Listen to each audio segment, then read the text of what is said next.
Now, continuing on with the Yerondiko and the compilations that are available on the Internet Archive, we can also find this text in full. It's called The Sayings of the Desert Fathers. So you would do a search for that book as well. This is an alphabetical collection, and so basically it'll go through a number of monks and elders in alphabetical order. So if I just scroll through to give you an idea in this introduction, just go past this section. All right, here's a foreword. The sayings of the Desert Fathers has been for centuries an inspiration to those Christians who strove for an uncompromising obedience to the word and to the spirit of the gospel.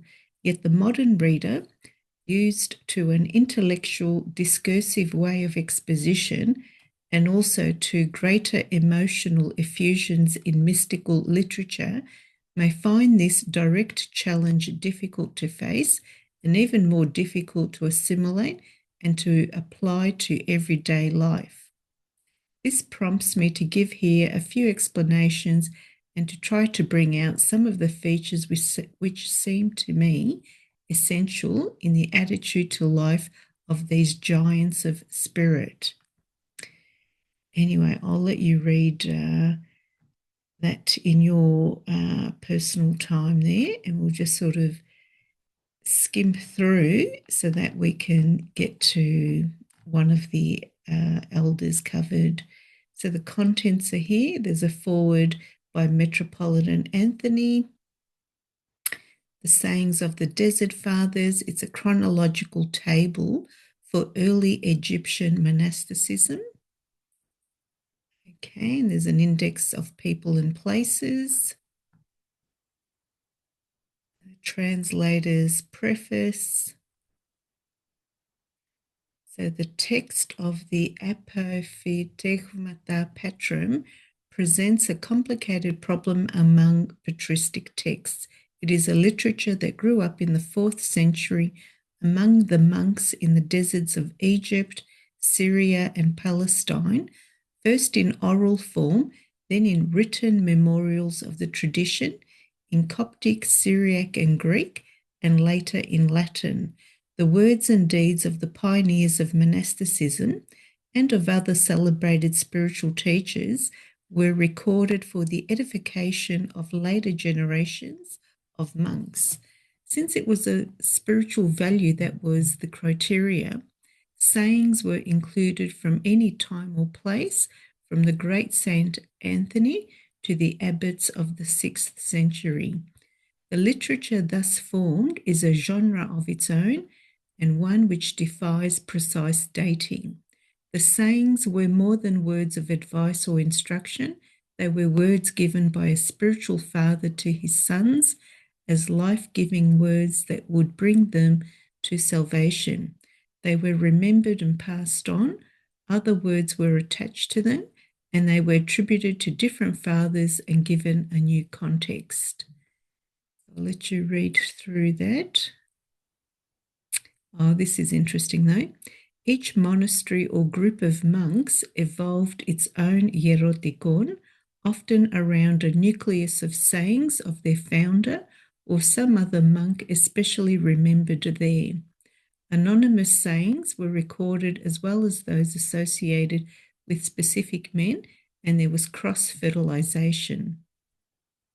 The preference given here to the alphabetical series shows the process at work in one case.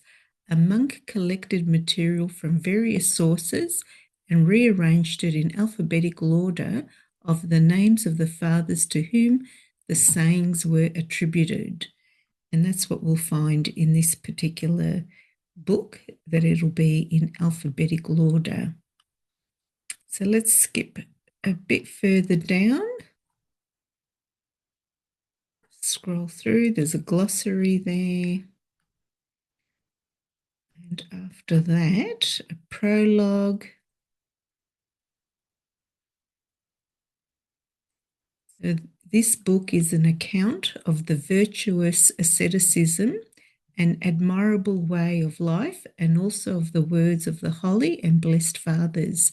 They are meant to inspire and instruct those who want to imitate their heavenly lives so that they may make progress on the way that leads to the kingdom of heaven. You must understand that the Holy Fathers, who were the initiators and masters of the blessed monastic way of life, being entirely on fire with divine and heavenly love, and counting as nothing all the men that hold to be beautiful and estimable, trained themselves here below to do nothing whatever out of vainglory. They hid themselves away, and by their supreme humility in keeping most of their good works hidden, they made progress on the way that leads to God. Moreover, no one has been able to describe their virtuous lives for us in detail, for those who have taken the greatest pains in this matter have only committed to writing a few fragments of their best words and actions. They did not do this to gain praise from men, but only to stir up future generations to emulate them. Thus there were many who have set down the words and deeds of the holy men at various times in the way they told them, with simple and unstudied words. They had only one aim, to profit many.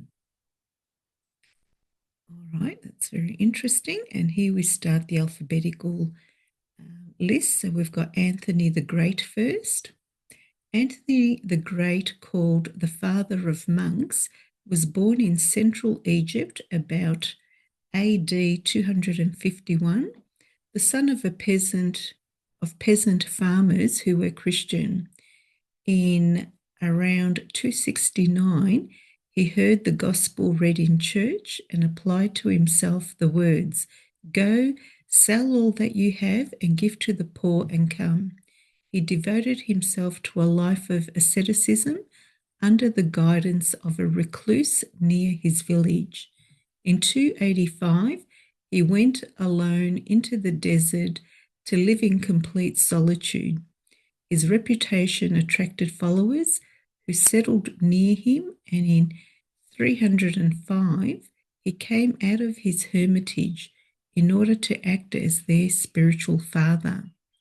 5 years later, he again retired into solitude. He visited Alexandria at least twice, once during the persecution of Christians, and again to support the bishop Athanasius against heresy. He died at the age of 105. His life was written by Saint Athanasius and was very influential in spreading the ideals of monasticism throughout the Christian world.